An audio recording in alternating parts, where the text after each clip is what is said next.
So hello and welcome to the first narrated restoration episode on this channel.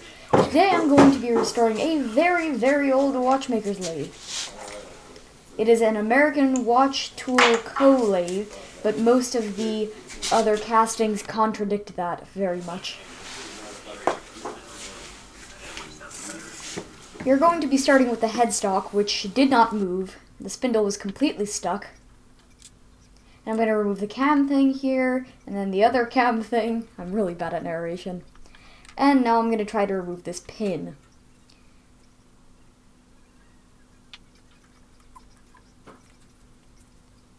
In the end, just the little pin cap came out.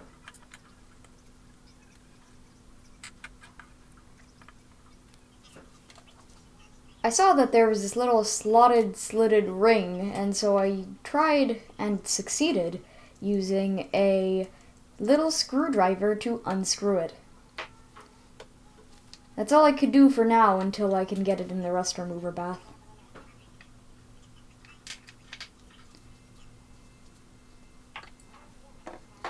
And here's the main bed. So here I am just unscrewing this little knob here. A bunch of WD-40 was used in this. I'm not sponsored by WD-40 in any way, shape, or form. I don't even have enough subscribers for that. So please, YouTube, do not take this video down. As you can see, I'm using a paper towel, and I have a bunch of these boxes, hundreds of them actually. And they're just little thin paper towels, so I don't get my hands too rusty.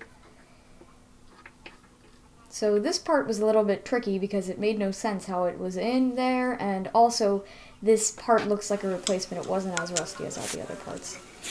So here I go trying to pop it out with a screwdriver for way too long. I don't know who jammed it in there. Yeah, that was pretty bad. So in the end, as you can see, I managed to take the part out. It wasn't too rusty, but it was definitely jammed. So here I am just removing this knob, and the stud that it connects to didn't come out in the end. I tried a couple times off camera later. It didn't come out, and I didn't mind it being a little bit rusty. It wasn't even that bad after I wiped it down, so I think it's okay. Placing that down. So here's the tool rest. It did not come apart. I tried hours on end, and I only put a couple of little clips here in the video. I even tried blowtorching it, nothing. These screws were just jammed, but I didn't mind it because as long as it wasn't rusty, I was okay. As you can see, this is a very sped up video. I believe it was like 8x of me just trying and trying again to get these screws undone. Yeah, nothing came out. So here we are, I put it in the vise, and I'm trying my hardest to take them out. I even ended up hammering a screwdriver in it.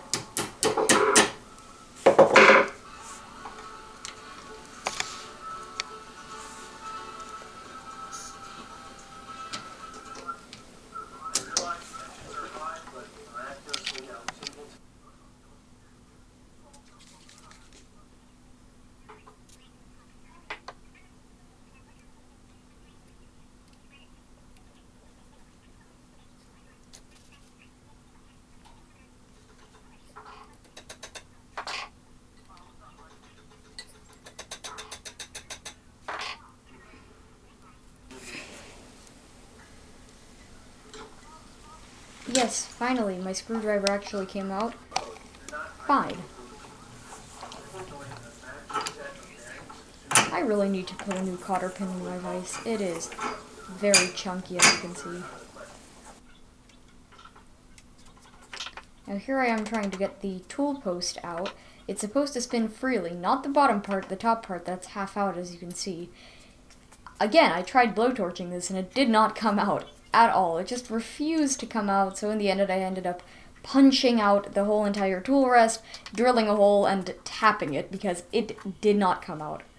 But that's going to be in part 2 because it would have been an hour-long video if we didn't have 2 parts. So here's me furiously slapping it with a hammer.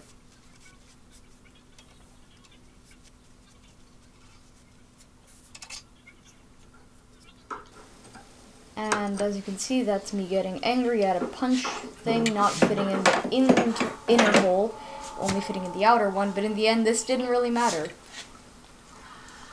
This ends up being just a little screw that works, or nail.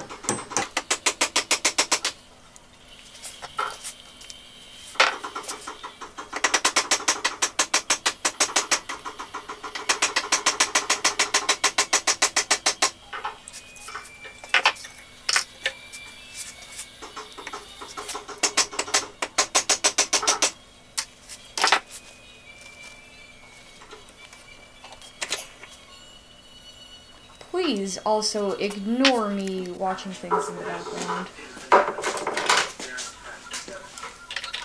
So I'm just going to take off my drill chuck here on the Shearline 4100, the best lathe that is for hobbyists, indeed. And here's me trying to hammer it out from the back, and even the Allen wrench fell out. It did not want to come out. I really hope I don't have to restore this thing. But there it is, it came out unscathed, it's fine. And so we're just going to be putting a 3-jaw chuck in, and ignore the fact that the chuck jaws are inside out. They are inside out for one reason and one reason only. It's because I am an idiot, and I somehow managed to break one of the normal jaws. Yeah, don't ask me how I did that. But anyways, here we are, just trying to fit this part in, and it takes forever because these are, you know, the outside jaws, and they're not very smooth. By the way, if you ever need a lathe that's small and you don't really need to do much with it, get a Shearline 4000, 4100, whatever, 4500, doesn't really matter which Shearline lathe you get, just get a Shearline lathe. They have a bunch of accessories, and this is not sponsored as always, but here we are, we're just going to do a bit of sanding, and all of these parts are strangely hardened and awful to work with. I ended up trying also to take a bit of material off of it here. That didn't work, it just ended up marring up my tool post, and that was just about it.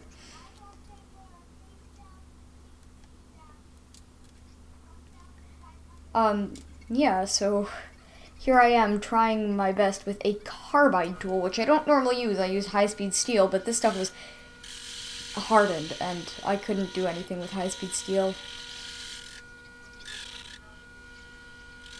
It's barely even scratching the surface, as you can see. So I set up this little system with a sanding drum. Instead of basically having the drum itself spin, I have the work spin. This worked great in the end, but I sadly could not, you know, remove all of the rust from the other end or the burrs because I didn't have anything to do that. So I just soaked this part in Evapo-Rust 2. And again, not sponsored by anything. YouTube is very mean when it comes to sponsorships.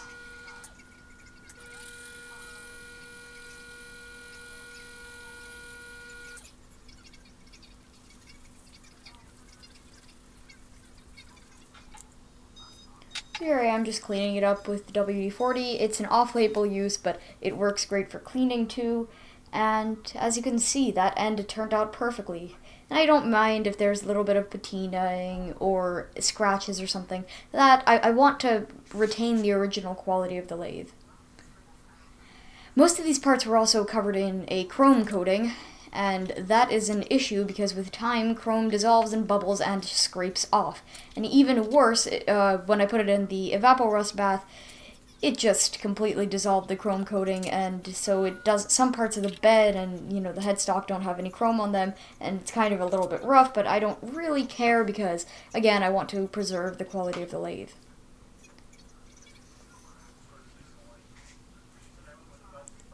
And I couldn't be bothered to make a stub arbor, so we're just using a little screw here, or bolt, tightening it up.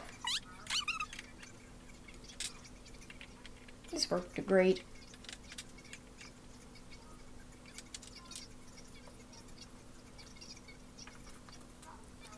So now I'm covering a sanding sponge in WD-40. This works great for removing rust off of metal, especially hardened metal where you don't want to scratch the metal, or it can't be scratched. And soon, you're going to see me, yeah, there we are, use the not sanding sponge part of the sanding sponge. I found out that this part works absolutely amazing for polishing up your parts because it's very much so just the material for polishing.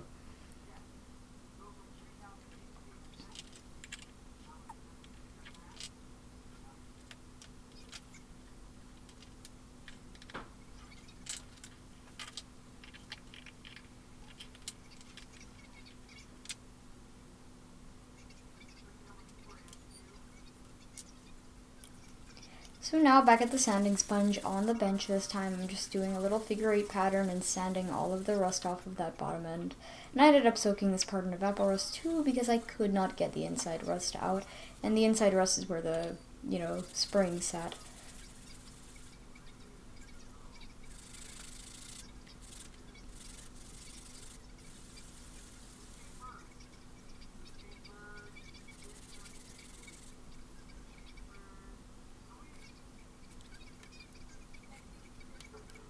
So here I'm just grabbing one of my bins. I got these from a friend who has a lot of old milk carton bins.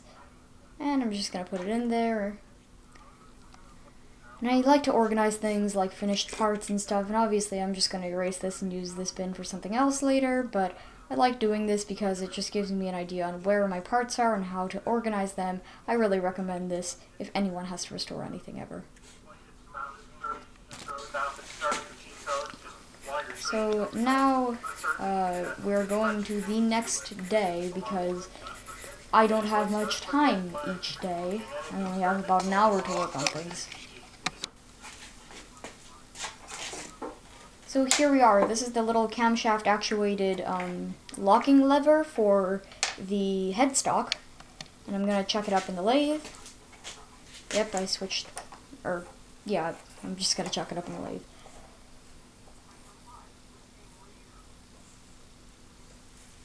So this worked great, just that I ended up slapping myself with a big dangerous spinning stick a couple of times. And it's also very sharp. I would not recommend doing this method, but it worked.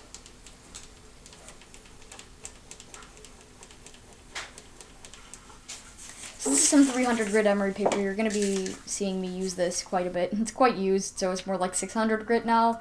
But it works great, especially with some more WD-40, again, not sponsored. And look at that, it brightened up the surface pretty nicely. And this part took forever.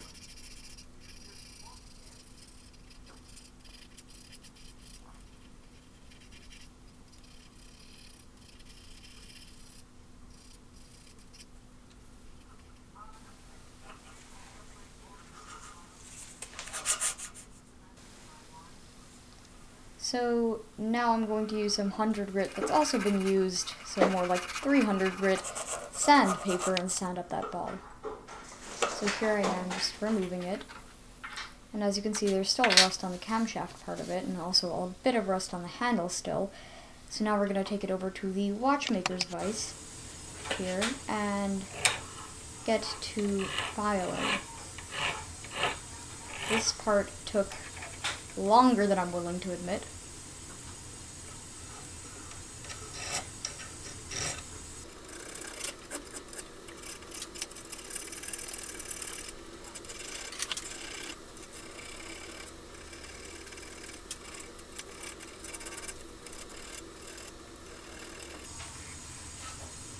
These are little diamond files, which, even though they are diamond files, they could not scratch the hardened surface.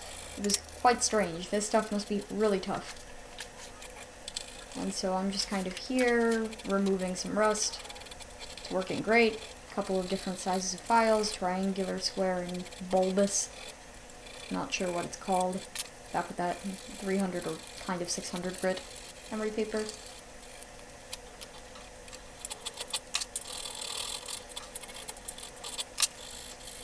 And this overall took about an hour.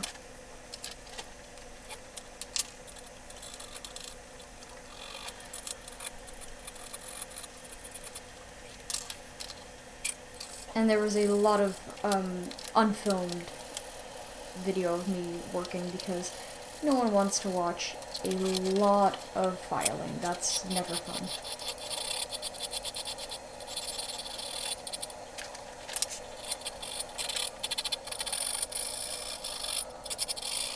Now, as I file, I'm going to give you some backstory here. This lathe I got on eBay for about $35. It's very old and it's mismatched, and there's a lot of different pieces to it. And so it's very nice though. In the end, I used a very old lathe motor from the 1890s that is about 1/200th horsepower, but it works great. So yeah, that's just about it. I made the pulley from hardened steel for the motor. So here we are moving on to the next part, checking it up in the lathe, which took forever and ever and ever because I'm really bad at checking things up. And the same little diamond files to just file off most of that rust. I believe I also soaked this part in evapor rust, but I'm not too sure.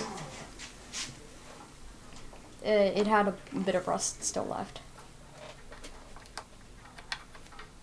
I'm still missing a quick change tool post for this lathe. I have to buy one, but they're quite expensive, so that's going to come soon. Here's a nice close-up shot. And I'm drenching this thing in cutting oil because from my previous experience, this thing's also going to be hardened, and it was. At one point this was sparking. I'm not sure I got it on video, but it was definitely sparking. Also not very centered, which is making me a little bit concerned that my lathe isn't going to be very precise when I go to make stuff with it.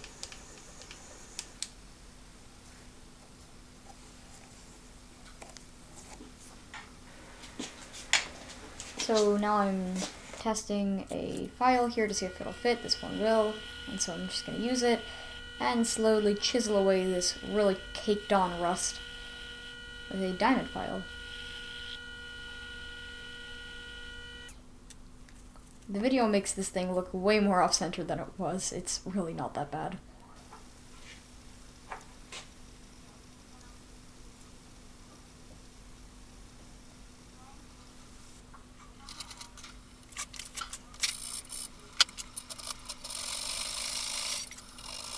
So a little bit more background information on the lathe now.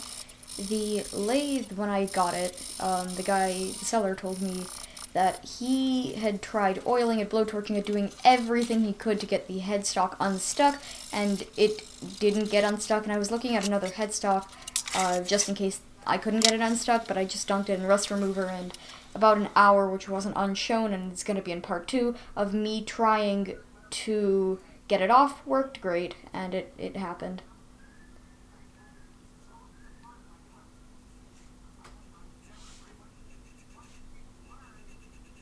This is just some of that same emery paper wrapped around a file, and it's working great.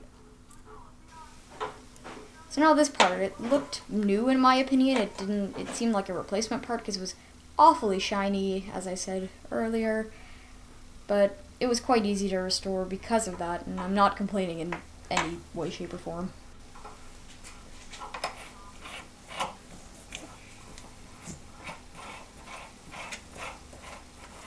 So I'm just going to put it in the chuck. I'm using the lathe to close the chuck because that makes it a little bit easier to open it in these smaller parts so that you don't get them caught between two chuck jaws.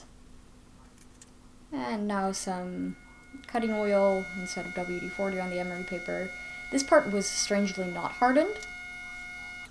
Again, more evidence that this was a replacement part, and I couldn't see any evidence online that this part was original because they had a different system for locking these in place.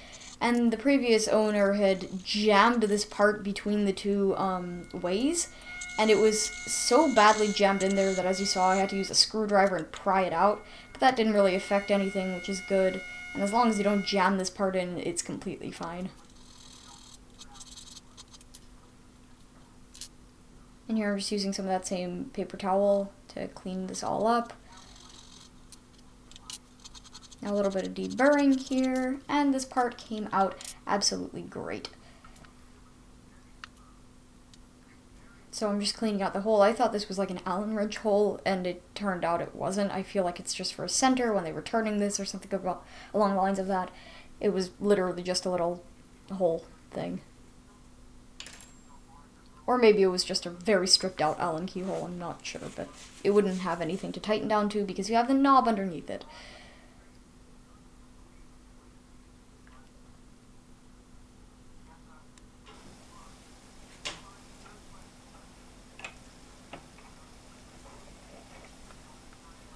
So here's a little plastic nylon brush. I didn't want to use a metal one here because, as I said, this part is unhardened, which is odd.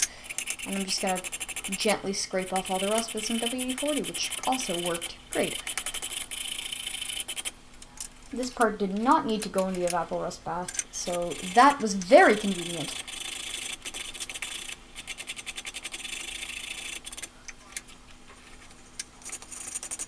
And when I say evaporust, I'm actually using an off-brand evaporust. That's basically just a copycat recipe of evaporust. It works exactly the same.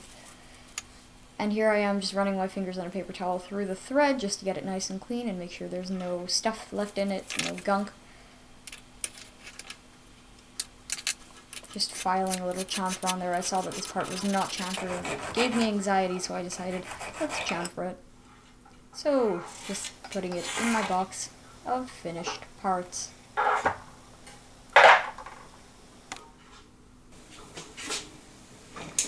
So now I'm going to be using a homemade handy burring tool. I'm going to make another one of these and make a video about it soon because they are so fun to make and so useful in different sizes. But here I am just kind of using it to deburr some holes that were covered in burrs for some reason. They were just completely awfully drilled, so I needed to deburr those. I didn't want to cut my fingers on it, but I did end up doing that. So here's said rust remover, off-brand rust remover that works just great. It's safe as always. And this took longer than I expected it to remove the rust, but also longer than I expected it to pour out of the bottle, which was odd. But in the end, this ended up working absolutely great. So the previous owner tried getting the collet out with a piece of wood, which is just about the worst idea I've ever seen, and also you do not hammer out collets. They have the little draw tube that you unscrew. So I'm just dunking all of the parts inside of said evaporust stuff, and it's working great. And this is just about the end of part 1, so have a great day, and bye!